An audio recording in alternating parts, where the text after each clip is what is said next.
Je suis agriculteur au nord de Montpellier.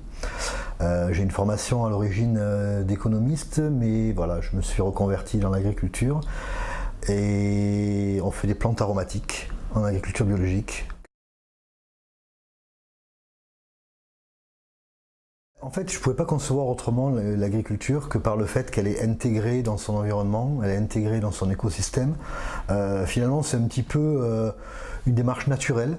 Au-delà du fait qu'une agriculture doit nourrir, elle doit aussi, à mon avis, être intégrée dans son paysage, dans son milieu. On a un sol, le sol est un organisme vivant, c'est le support de la culture. On a un climat, on doit adapter, s'interroger, travailler avec ça. L'aspect peut-être sociétal va être, ou philosophique sera peut-être plus au niveau du fait qu'on va ramener les consommateurs à s'interroger eux-mêmes aussi sur leur mode de consommation en les faisant venir chez nous par exemple à la ferme et alors, en leur expliquant les pratiques de l'agriculture. L'agroécologie en fait ça devrait être l'agriculture normale. C'est l'autre agriculture qui n'est pas normale. Dans l'agroécologie, on fait les cercles vertueux, on utilise la matière organique, on la produit, on la transforme, on la réutilise. L'agriculture, c'est les cycles, voilà. C'est ce qui devrait être normal, entre guillemets.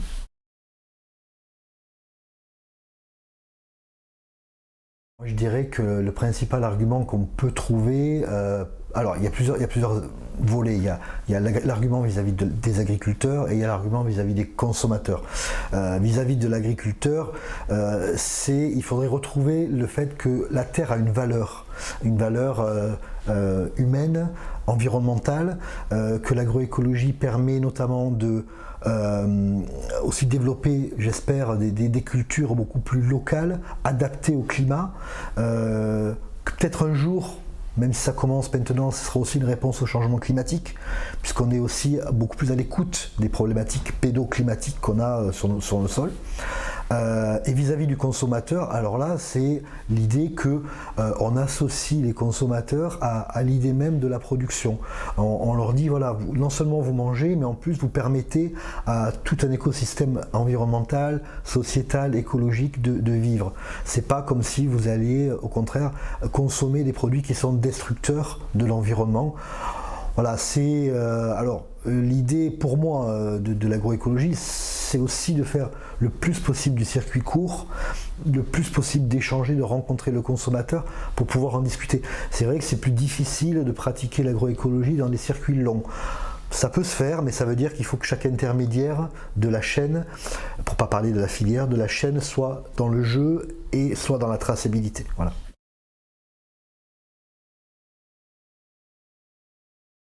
Les premiers, moi je pense, c'est d'abord, ça a été les politiques agricoles qui se sont succédées et qui n'ont pas forcément été dans cette optique-là, puisque pour beaucoup, l'agroécologie était au contraire une agriculture un peu dépassée, symbole du temps passé, etc. On nous a même fait croire à un moment donné que l'agroécologie rimait avec famine. On nous sort souvent la grande famine en Irlande liée au mildiou sur la pomme de terre.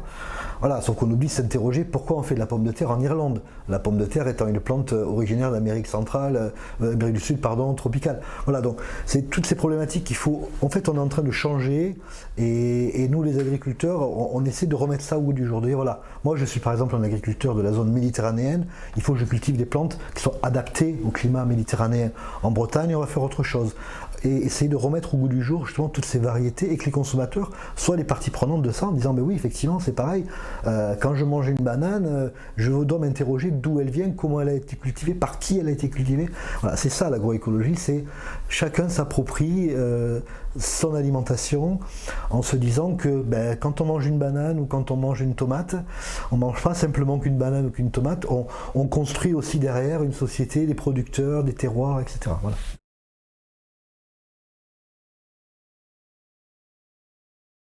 Ce qui est nouveau et qui pour moi impulse aussi un vrai changement, c'est la prise de conscience aujourd'hui, notamment des jeunes, je trouve. Paradoxalement, ils se sont très éloignés de l'agriculture et ils y reviennent énormément, ils sont très très interrogatifs vis-à-vis des modes de production. Et ça change beaucoup. Les réseaux sociaux aussi permettent effectivement que l'information tourne et circule très vite. bon escient, à mauvais escient aussi, mais voilà, donc tout ça, ça change. Les gens veulent aujourd'hui comprendre, savoir. Il y a eu des crises, hein, la vache folle, des choses comme ça qui ont marqué l'imaginaire collectif. Donc aujourd'hui, si on veut vraiment faire une agriculture à forte valeur ajoutée, on ne peut faire que de l'agroécologie, qui pour moi sous-entend bien évidemment à l'intérieur de l'agriculture biologique. Voilà. C'est-à-dire l'agriculture biologique est une certification qui dit voilà, on n'utilise pas telle chose, notamment tout ce qui est pesticides, engrais chimiques, etc. L'agroécologie est bien plus que ça, puisqu'elle prend en considération effectivement tout l'écosystème, le sol, la pédologie, le climat, voilà, c'est au-delà de l'agriculture biologique.